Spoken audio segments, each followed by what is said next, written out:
मैं आपके साथ बैठी हूँ वीडियो रिकॉर्ड करने के लिए। मेरे दिमाग में क्या चल रहा है, ये वीडियो आज का अच्छे से हो जाएगा ना, एडिटिंग बराबर हो जाएगी ना, मैं पिक्चर्स और प्ले कार्ड्स कौन से यूज़ करूँगी, वीडियो पोस्ट हो जाएगा ना। जबकि मेरा ध्यान होना चाहिए ये वीडियो रिकॉर्ड करने में, आपसे बातचीत करने में, आपको माइंडफुलनेस के बारे में बताने के लिए। लो, मैंने आज का टॉपिक बता दिया। आज का टॉपिक है माइंडफुलनेस। स्वागत है आपका मेरे इस चैनल में जिसका नाम है आप में है कुछ खास, यू आर स्पेशल।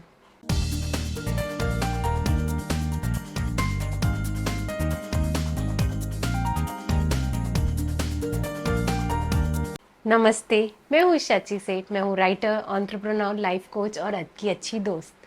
माइंडफुलनेस, आज का वीडियो इसी के बारे में है।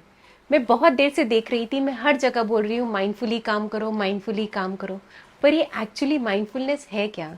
मैंने इसके बारे में पढ़ाई तो करी थी, लेकिन मुझे लगा कि और अच्छी रिसर्च करनी चाहिए और ध्यान देना चाहिए और पढ़ाई करनी चाहिए, ताकि मैं एकदम छोटे से में डिटेल बता दूं कि माइंडफुल है क्या, जिससे आपको क्लैरिफिकेशन आ जाए।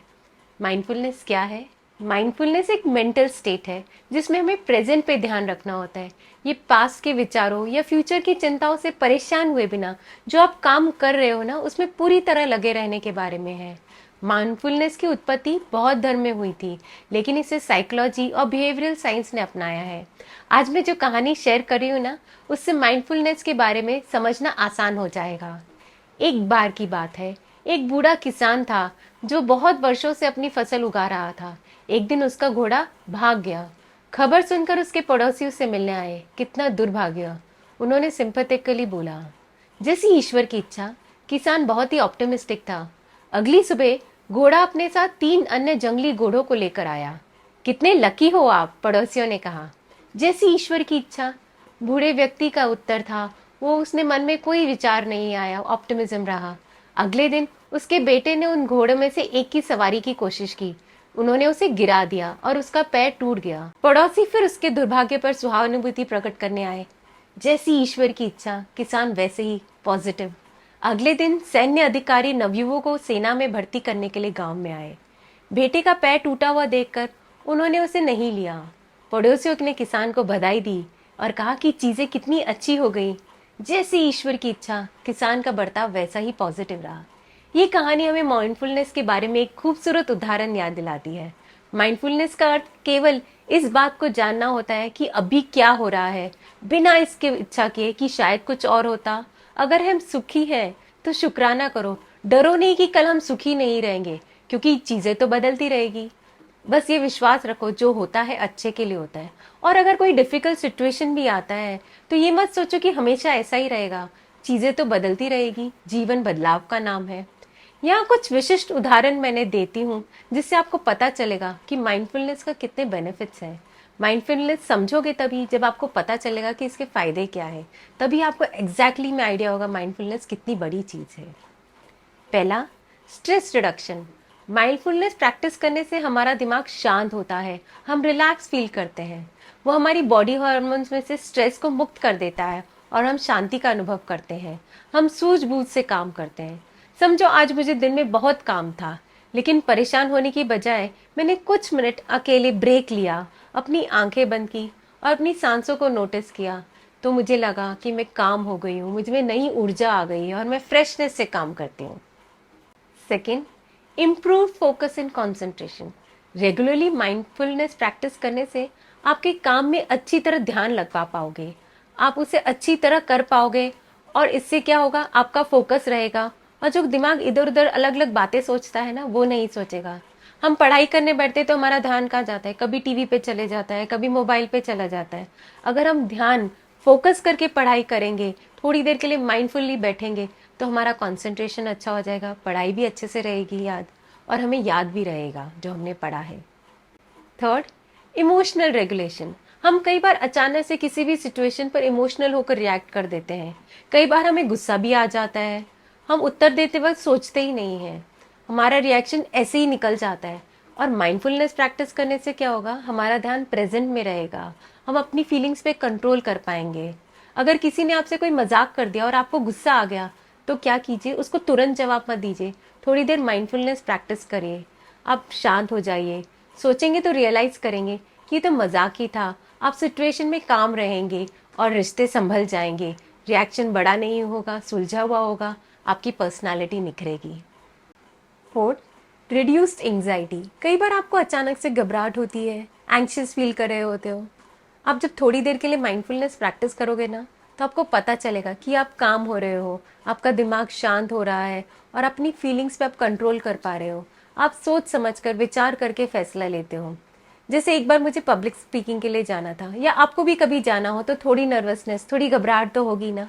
तो उस समय मैंने क्या किया, एक जगह पे बैठ गई, 2 मिनट के लिए शांति से अपनी सांसों को नोटिस किया। तो आने वाली सिचुएशन का मैं अच्छे से सामना कर पाई। मैं एकदम कॉन्फिडेंटली स्टेज पे गई और अपना लेक्चर पूरा किया। आप भी नेक्स्ट टाइम ज़रूर ट्राई करिएगा ये। 5, एनहांस सेल्फ अवेयरनेस। माइंडफुलनेस जो प्रैक्टिस करते हो ना, उसमें आप क्या करते हो, आप अपने आप को समझते हो, अपने विचारों को समझते हो, अपने भावनाओं पे ध्यान देते हो। इस तरह हमारा खुद को लेके परिचय होता है, हम खुद से पहचान लेते हैं। इसलिए हमारी स्ट्रेंथ और वीकनेसेस हमें पता चलती है, और हम जीवन में कैसे ग्रो करेंगे, किस स्ट्रेंथ का फ़ायदा उठाएंगे, उसका हमें पता चलता है। हम पॉजिटिवली चेंज हो जाते हैं। जैसे अगर आपको अपने बारे में नेगेटिव थॉट्स आती हैं, मैं मोटा हूँ, मैं लकी नहीं हूँ, मुझसे काम नहीं होता, तो वो हमें पता चल जाएगा कि ये गलत है। हम माइंडफुलनेस प्रैक्टिस करेंगे, खुद के बारे में विचारधारा बदलेंगे, अपनी पॉजिटिविटीज़ को लेके आगे बढ़ेंगे, खुद की पहचान होगी और हमारी प्रगति होगी। 6, इंक्रीज रिसिलियंस। मुश्किलें जीवन का एक अभिन्न अंग है। जितनी भी कोशिश करें, प्रॉब्लम्स तो आएंगी। माइंडफुलनेस से मुश्किलें दूर तो नहीं होती, पर उनका शांति से और समझदारी से सामना करना आ जाता है। हम शांत होते हैं तो फैसले भी सही लेते हैं, और समय के साथ आने वाले बदलाव को आसानी से एक्सेप्ट कर लेते हैं। जब नया नया कंप्यूटर आया था, तो भले इसके बहुत फायदे थे, परंतु जो पुराने तरीकों से काम करते थे लोग, उन्हें बड़ी मुश्किल आ रही थी उनको एक्सेप्ट करने में। अगर वो माइंडफुलनेस प्रैक्टिस करेंगे ना, तो वो समय के साथ अपने आप को बदलने में आसानी फील करेंगे। लाइफ थोड़ी इजी हो जाएगी। 7, better emotional wellbeing. Mindfulness practice करने से हमारी मानसिक सेहत तो अच्छी होती ही है। हम सभी परिस्थितियों में खुश और पॉजिटिव रहते हैं, तनाव कम होता है और सेहत तो अच्छी होगी हुई। एक ऐसी माइंडफुल वॉक लेते वक्त जब हम अपने नेचर को ऑब्जर्व करते हैं, अपनी चाल पे ध्यान रखते हैं, इससे होने वाले फायदे पे ध्यान रखते हैं, तो हम तारोताज़ा फील करते हैं। हमारी फिजिकल हेल्थ तो इम्प्रूव होती है, मेंटल हेल्थ भी अच्छी हो जाती है। 8, इम्प्रूव्ड रिलेशनशिप्स। जब हम माइंडफुलनेस की आदत पड़ जाती है ना, तो हम लोगों की बातें अच्छी से सुनते हैं, उनकी बातों को समझते हैं, और जिससे हम आपस की बातचीत आसान हो जाती है। नतीजे अच्छे रिश्ते। जैसे हम सब दोस्तों की बातें ध्यान से सुनेंगे, तो उसे टोकते नहीं हैं, जजमेंट दिए बगैर, और प्यार से उनको सुनते हैं, और जवाब भी सोच समझकर उसको कैसा लगेगा वैसे देते हैं। उसको हम पर विश्वास हो जाता है, रिश्ता भी गहरा हो जाता है। 9, पेन मैनेजमेंट। माइंडफुलनेस प्रैक्टिसिंग की ऐसी टेक्निक्स भी है जो बरसों पुराने आपके दर्द को दूर कर देती है। आपका दर्द को लेके अपना नजरिया बदल देती है। समझो किसी को बहुत देर से पीठ पे दर्द है, अगर वो माइंडफुल मेडिटेशन करता है तो अपनी पेन के सेंसेशंस को फील कर सकता है, और अपनी मानसिकता इतनी स्ट्रांग कर देता है कि वो पेन अपने आप पे हावी नहीं होने देता। पेन एक दिन में तो गायब नहीं होगी, लेकिन आप उसे अच्छी तरह मैनेज कर पाएंगे। 10, बेटर स्लीप। रात को सोने से पहले थोड़ी सी माइंडफुलनेस प्रैक्टिस करने से आपका दिमाग शांत हो जाएगा। सारी चिंताएं और स्ट्रेस से आराम मिलेगा। क्या हुआ आज के दिन में, कल क्या होगा, ये सब विचार बंद हो जाएंगे। आप रिलैक्स हो जाएंगे और आपको नींद बहुत अच्छी आएगी।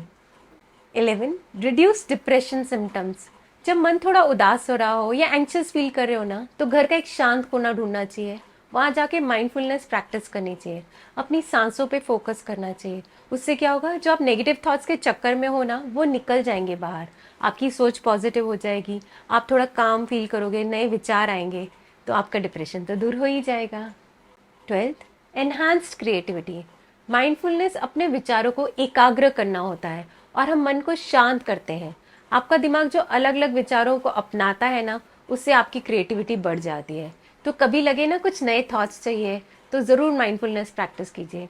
अब जैसे मैं किताबें लिखती हूँ, तो कई बार होता है कहीं कहानी अटक जाती है, समझ में ही नहीं आता कि आगे क्या होगा, तो मैं क्या करती हूँ, एक माइंडफुल वॉक के लिए निकल जाती हूँ। अचानक से नए नए विचार आने लगते हैं। ऐसा मिरेकलस है mindfulness. 13, lowers blood pressure. Mindful techniques कुछ ऐसी भी होती हैं जिनसे ब्लड प्रेशर और हार्ट से रिलेटेड जो हेल्थ है ना, हमारी अच्छी रहती है। माइंडफुलनेस एक स्ट्रेस बस्टर है जो हमारे मन और सेहत के लिए बहुत ही फायदेमंद है। 14. Boost immune system. Scientific research से प्रूफ हुआ है कि रेगुलरली माइंडफुलनेस प्रैक्टिस करने से हमारा इम्यून सिस्टम स्ट्रांग होता है, हमारी सेहत भी अच्छी रहती है। माइंडफुलनेस प्रैक्टिसेस जैसे योगा, मेडिटेशन प्रैक्टिस करने से इम्यूनिटी बढ़ती है, हम बीमार कम पड़ते हैं, और अगर गलती से बीमार हो भी गए ना तो हमारी रिकवरी बहुत फास्ट होती है। 15. Better decision making. फैसले वही सही होते हैं जो सोच समझकर और सूझबूझ के साथ लिए गए हों। माइंडफुलनेस प्रैक्टिसेस से हमें यही गुण मिलते हैं, तो कोई भी डिसीजन हो, पर्सनल लाइफ का, बिजनेस का, हम आसानी से और उसके फायदे और नुकसान का आकलन करके लेने चाहिए। इसलिए माइंडफुलनेस हमें सही डिसीजन लेने में बहुत हेल्प करता है। माइंडफुलनेस के बहुत फायदे हैं, ये हमारा जीवन सुधार देगी, पर यह भी ध्यान रखने की बात है कि माइंडफुलनेस एकदम से असर नहीं करती, ये लगातार और विश्वास के साथ प्रैक्टिस करने में हमें मदद करेगी। इसलिए रेगुलरली और कंसिस्टेंटली माइंडफुलनेस प्रैक्टिस करते रहिए। अगर आप पहली बार माइंडफुलनेस प्रैक्टिस कर रहे हैं तो थोड़े समय के लिए, जैसे 5 मिनट के लिए स्टार्ट कीजिए और धीरे धीरे अपना समय बढ़ाइए, इससे आपको मदद मिलेगी। इस वीडियो में मैंने माइंडफुलनेस के बारे में आपको इंट्रोडक्शन दिया है, आपको बेनिफिट्स बताए हैं माइंडफुलनेस के लिए। अगर आप माइंडफुलनेस के बारे में पहले से जानते थे या आपको इस वीडियो से थोड़ी हेल्प हुई है तो कमेंट बॉक्स में ज़रूर शेयर कीजिएगा। अब माइंडफुलनेस के बारे में हमें पता चल गया, बेनिफिट्स भी है, पर ये प्रैक्टिस कैसे की जाए, ऐसे टिप्स एंड ट्रिक्स जिससे माइंडफुलनेस प्रैक्टिस करना इजी हो जाए, मैं अपने अगले वीडियो में शेयर करूंगी, तो बने रहिएगा। आपको ये वीडियो पसंद आया होगा तो अपने दोस्तों के साथ ज़रूर शेयर कीजिएगा, थम्स अप बटन ज़रूर दबाइएगा और मुझे सब्सक्राइब कीजिएगा ऐसे और वीडियोज़ के लिए। और बेल आइकॉन मत भूलिएगा, हर बार मैं पोस्ट करूंगी तो आपको नोटिफिकेशन आएगा। Good bye for now, God bless.